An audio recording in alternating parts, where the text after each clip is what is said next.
The mainstream media won't make a peep about this, but violent crime rates in Canada are exploding. Since Trudeau was elected in 2015, go look at a chart under the Harper government, violent crime rates, crimes against women, were continually going down and down and down. Then all of a sudden does a total 180 when Trudeau gets elected, and it's been on an upward trajectory ever since, getting worse and worse and worse. And there's an obvious correlation. The CBC, CCV, they won't tell you it whatsoever, but it's because of liberal, soft on crime policies. They go after law-abiding citizens with these ridiculous speech laws, and they let criminals go free. It's the definition of craziness. In Canada now, where I live in Ottawa, a 71-year-old grandmother last week was stabbed at a grocery store. We've seen a run of home invasions. A couple of days ago in Vaughan, a guy wound up dead via a home invasion. These stories used to be unheard of in Canada, known as a peaceful country. Now, all of a sudden, it's a normal, everyday occurrence. If you look at the crime rates per 100,000, it is up 275% in the past 5 years alone. And what has changed? It's the Liberal government, their policies across the board.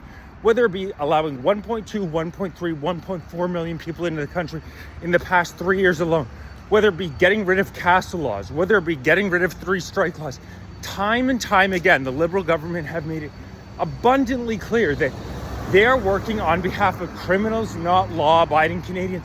And it's time that we say enough is enough. Violent crime rates up 40% in the past decade.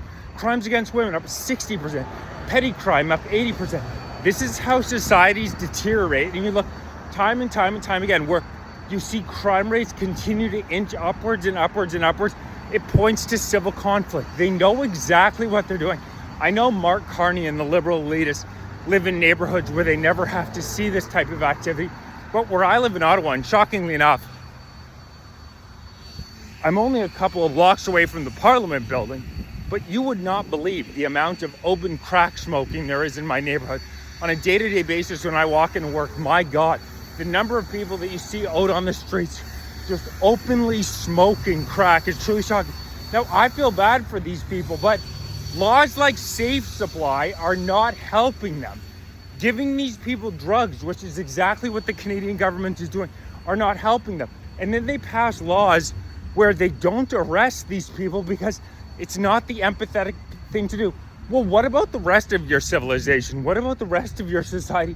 What if you have children and you're walking around, there's open crack smoking, these people, obviously, it goes without saying, very erratic. You don't know what you're going to get.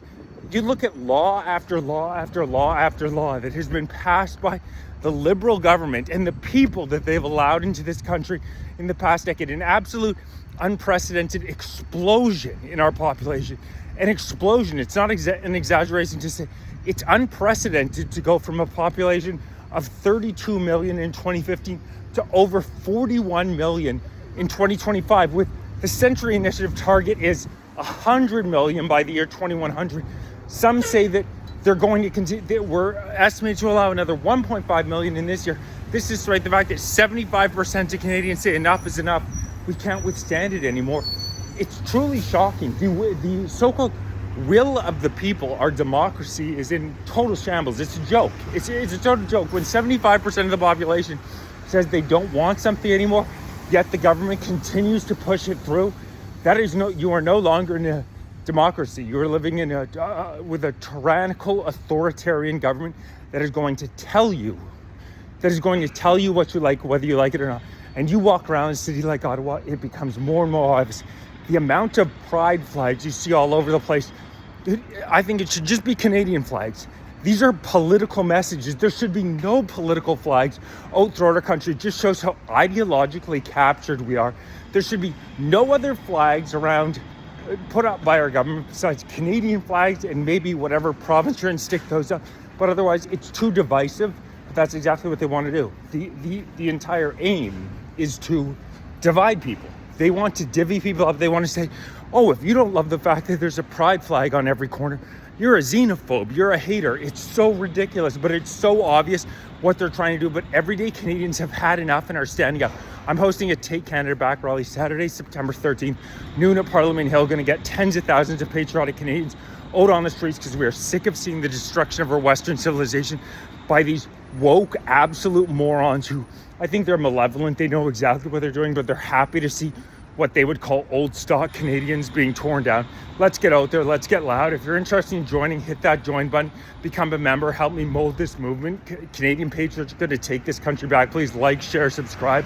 If you're watching on TikTok, make sure you're following on YouTube, youtube.com/Fight for Canada 2025, because the Canadian government is not a big fan of dissidents. Appreciate it. See you on Saturday, September 13th, noon, Parliament Hill.